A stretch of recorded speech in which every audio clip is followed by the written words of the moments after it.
Olá, tudo bem? Eu sou o Lécio Luiz e dessa vez nós vamos aí para o tema Escola Bíblica Dominical. Você que gosta desse tipo de conteúdo, de estudo da Bíblia, né?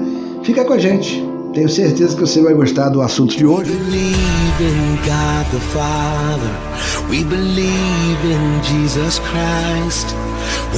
Então vamos começar aí, Mateus 9, 35 e 38. Nós vamos falar aí de Mateus, um cobrador de impostos, um cara rejeitado pelo seu povo. Por que ele era rejeitado pelo seu povo?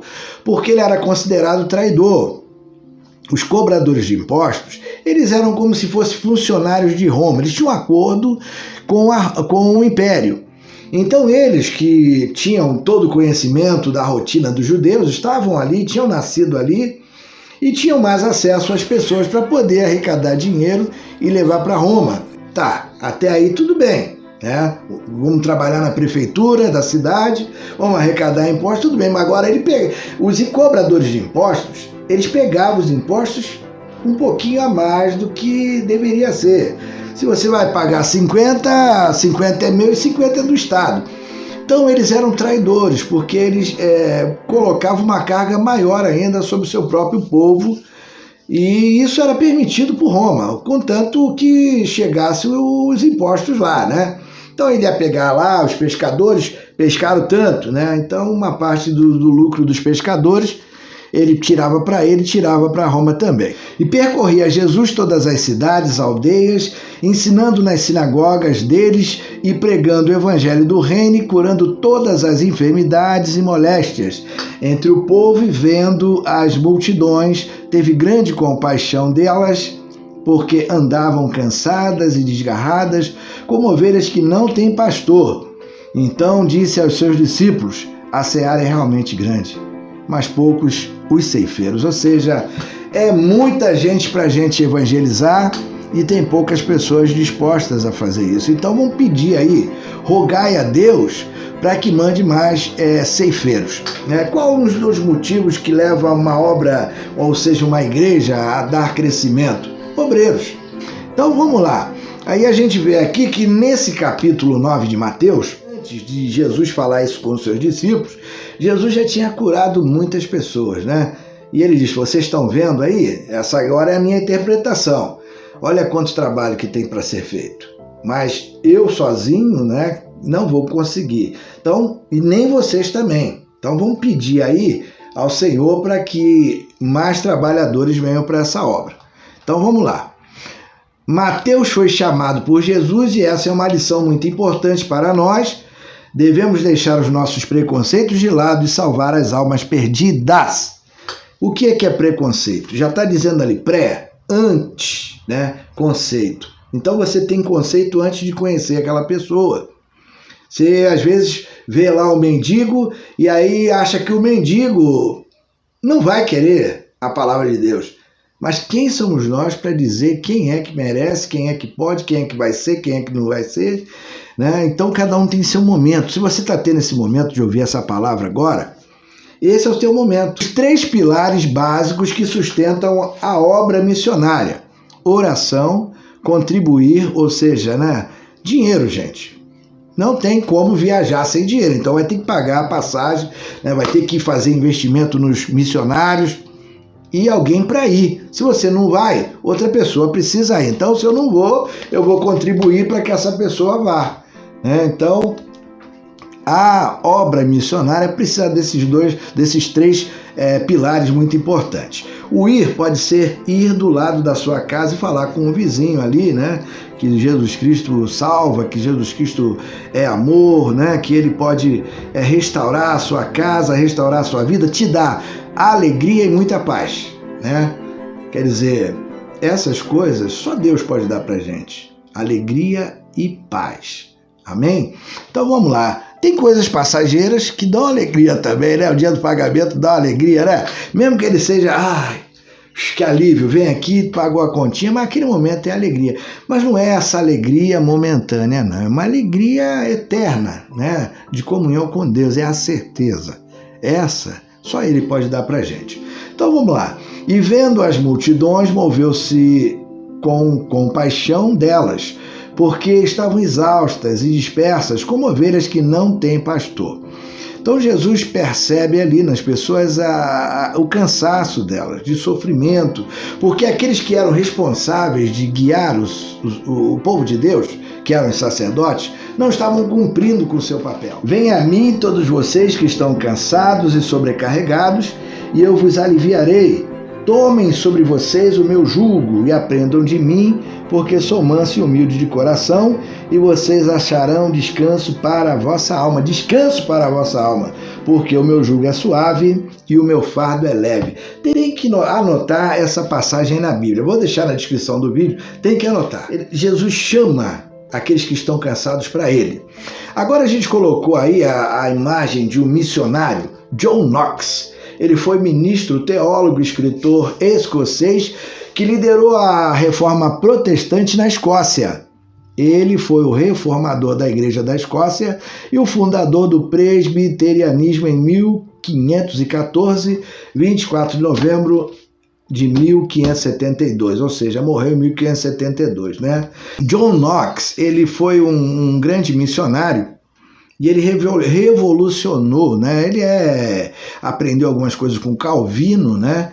A doutrina ele aprende com Calvino e volta aí para a Escócia com um desejo muito grande de evangelizar o seu povo, né? E a chama do Espírito Santo ardia no seu coração. O ministério de pregação e oração de Knox fora tão bem conhecido que Maria, a rainha dos escoceses, tem a fama de ter dito: eu temo as orações de Knox mais do que todo um montado de exércitos da Europa. Ou seja, ela respeitava quando esse homem orava, porque ela sabia, ele dava testemunho de que ele tinha intimidade realmente com Deus. Uma das frases mais famosas de Knox é: dá-me a Escócia ou morrerei. Dá-me a Escócia ou eu morro. Conclusão, né? Ele orava aproximadamente 5 horas por dia, às vezes 3 horas por dia. Diz a história que quando ele se sentia na plenitude de Deus, mas ele parava de orar. Tanto que às vezes vinha a esposa querer levar o almoço para ele, não posso parar. Tem muitas vidas se perdendo, tem muitas almas se perdendo.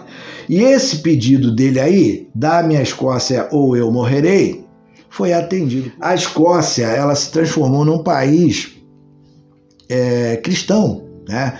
Uma grande parte dela é presbiteriana e outra parte católica, porque esse homem aí fez a diferença no país deles, beleza?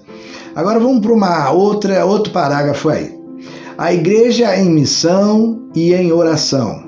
Missão e oração não se desassociam. Então, se você tem uma missão, comece a orar por ela, né? Pela tua vida, para que Deus te guarde, porque os ataques são constantes. Agora a gente vai ler uma passagem da Bíblia aí, surpreendente. Quando os discípulos oram, acontecem algumas coisas surpreendentes ou até espantosas, né? Vamos ver o que aconteceu lá em Atos 4, 24, 31. Eu amo esse livro de Atos, né? Atos dos Apóstolos. Ali começa a igreja, o batismo com o Espírito Santo, encorajamento, a dispersão, né? Ouvindo isso, unânimes levantaram a voz a Deus e disseram: Tu, soberano Senhor, fizeste o céu, a terra, o mar e tudo o que neles há. Dissestes por meio do Espírito Santo, por boca de Davi, nosso pai, teu servo, porque se enfureceram os gentios e os povos imaginaram coisas vãs? Os reis da terra se levantaram e as autoridades se juntaram contra o Senhor e contra o seu ungido. Porque de fato nessa cidade Herodes e Pôncio Pilatos, com gentios e gente de Israel, se juntaram contra o teu santo servo Jesus, a quem ungiste, para fazerem tudo o que a tua mão e o teu propósito predeterminaram. Agora, Senhor, olha para as ameaças deles e concede aos teus servos que anunciem a tua palavra com toda ousadia, enquanto estes a tua mão para fazer curas, sinais, prodígios, por meio do nome do teu santo servo Jesus. Tendo eles orado, tremeu o lugar onde estavam reunidos, todos ficaram cheios do Espírito Santo e com ousadia anunciavam a palavra de Deus. Tem 2 parágrafos aí que eu posso, 2 pontos que eu posso aí de dar destaque, que eu poderia ter até destacado aí em vermelho, é que eles pedem ousadia. Eles não estavam pedindo livramento. Deus me tira esse sofrimento, não. Nos dê autoridade, nos dê ousadia para a gente continuar essa obra maravilhosa. E aí, tendo orado, o lugar tremeu, ou seja, teve terremoto ali. As tuas orações têm causado terremoto quando você ora, né? Não vai dizer que é o terremoto na casa do vizinho, né? Porque ele tá brigando com a esposa, não é nada disso. É o lugar tremeu mesmo, né? Ali, porque eles oravam. Então, houve uma grande manifestação da presença de Deus ali. Oração, né? Um tema aí muito importante. E Jesus até deixou uma oração para nós, modelo, né? O Pai Nosso, que a gente aprende essa oração desde criança. E vamos lá, vamos para esse subtema aí. Adote um país em oração. China, Coreia do Norte, Somália, Iraque, entre outros, necessitam das nossas orações. Então eu coloquei aí nessa lista alguns países, né, que são comunistas, países que é proibido falar ou proibido ter igrejas, né? Proibido o evangelho, é proibido o evangelho em alguns desses países. Então a gente coloca aí agora uma lista para você escolher. Escolha um país, comece a orar por ele. Claro que a gente vai orar pela nossa nação, pela nossa cidade, pela nossa família, pelos nossos filhos, mas incluir também uma dessas cidades ou desses países nas nossas orações, tá bom? Então vamos lá. Vamos falar agora sobre a Coreia do Norte, que é um país comunista, né? Muita gente não sabe o que é comunista. Comunista é um país que não aceita religião alguma, né? Vamos ver aqui a definição. De acordo com as leis da Coreia do Norte, toda religião deve ser banida. Em outras palavras, tanto o cristianismo como o budismo, já que, segundo o catecismo marxista, a religião é o ópio do povo. Quer dizer, Karl Marx diz que a religião é o ópio, é a droga do povo, ela destrói o povo. Essa é a visão dele. Os norte-coreanos não sabem o que é a Bíblia e, por consequência, não sabem quem é Deus. Há poucos anos, com grande propaganda, o governo abriu uma igreja católica, uma igreja ortodoxa e um templo protestante na capital. Mas, é claro, não passam de uma imitação alterada, ou seja, é uma igreja sem Deus, né? Uma religião sem Deus. Essa mulher aí foi pega com 20 Bíblias, né? E aí foi punida, ali enfiaram alguns bambus na sua unha, né, com martelo, torturaram ela e levaram ela para o presídio, né? E chega lá no presídio, ela novamente faz a diferença, algumas pessoas se convertem, né? E ali dentro do próprio presídio, naquelas celas que não tinham nem lugar, muito mal para ela sentar no chão, ela tornou aquele lugar um lugar de bênção. E ela orou ao Senhor, ela fez um pedido a Deus, né? Eu quero ser sal e luz neste lugar para essas pobres almas, disse ela. E aí eu coloquei um versículo bacana aí para reforçar, né, a mensagem. Clama a mim e responder-te-ei e anunciar-te-ei coisas grandes e firmes que você não sabe. Então a gente precisa clamar a Deus, porque Ele vai nos revelar coisas que a gente ainda não sabe. E o que é, Lécio? O que Ele vai nos revelar? Eu também não sei. Ele é que tem grandes coisas para revelar, coisas espirituais, irmãos, coisas que não pertencem a esse mundo, coisas de Deus, plenitude, a paz, a alegria, essas coisas que o mundo ele não pode te dar. Então Deus tem coisas aí para você. Vamos lá, vamos falar de Brasil agora, falamos dos outros países. Vamos falar de alguns povos que a gente ainda não alcançou, né, com a pregação do Evangelho. No Brasil existem 344 etnias que falam 181 diferentes línguas. Dessas 144 etnias ainda são consideradas não alcançadas e 99 continuam sendo sem nenhum engajamento da igreja, ou seja, são dezenas de povos sem presença missionária e sem conhecimento do Evangelho.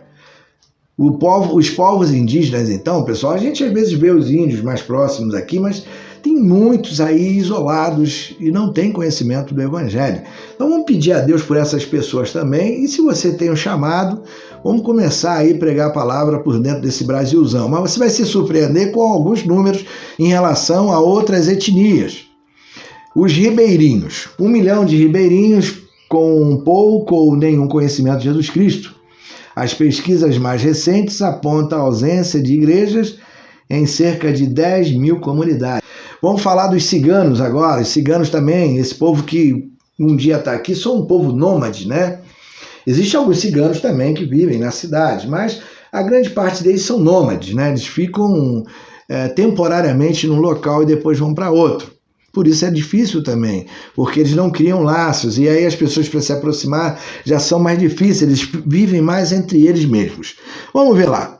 Há cerca de mais de 1 milhão de ciganos no Brasil, sobretudo a etnia Calon, que estão espalhados por todo o território nacional, em bairros de grandes e pequenas cidades e nos diversos acampamentos, em constante êxodo. 1%, pessoal. 1% da população cigana declara-se crente no Senhor Jesus Cristo. É um número muito pequeno. Comparando a 1 milhão, né, 1% é um número muito pequeno. Então vamos lá. Sertanejos. Contudo, estima-se que ainda existem mais de 6 mil assentamentos sem a presença do Evangelho. A gente acha que os sertanejos, esses que estão próximos aqui da cidade, mas tem uns que estão muito longe das cidades, totalmente isolados. E consta aí nesse recenseamento 6 mil assentamentos que existentes nos sertões aí do Brasil. Vamos lá, quilombolas. Ou seja, tem aí 5 mil comunidades e estima-se que 2 mil comunidades permanecem sem a presença da igreja, ou seja, não há evangelho também implantado nessas regiões. Os surdos também é um grupo aí de pessoas que, pela dificuldade, ou seja, do idioma, né?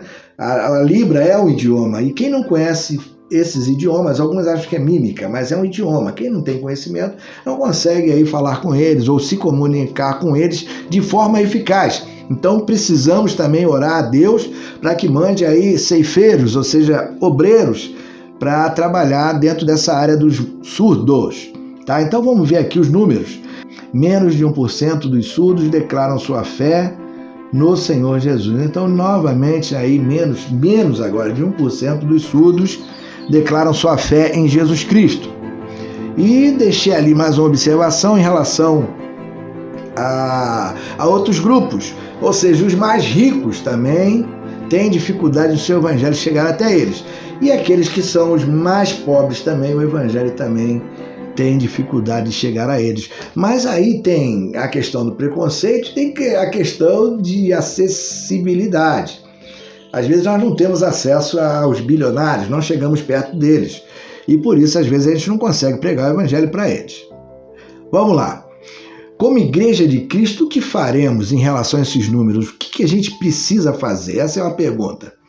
Conclusão. Se quisermos ganhar vidas, almas para Deus, primeiramente precisamos ter vida com Deus. Então, todo esse conteúdo de preconceito, de oração, de contribuição, só nos resta fazer, então, ir. Essa é a parte que nos cabe. Orar no seu quarto, contribuir, né? E ir. Ir ali falar com o vizinho, ou pode ser lá na Europa também. Então a gente vai ficando por aqui, agradecendo por você ter ficado até o final desse vídeo. Espero que você tenha gostado. E até o próximo vídeo. Fica com a gente. Deus te abençoe, te guarde e te dê, né, uns dias de paz.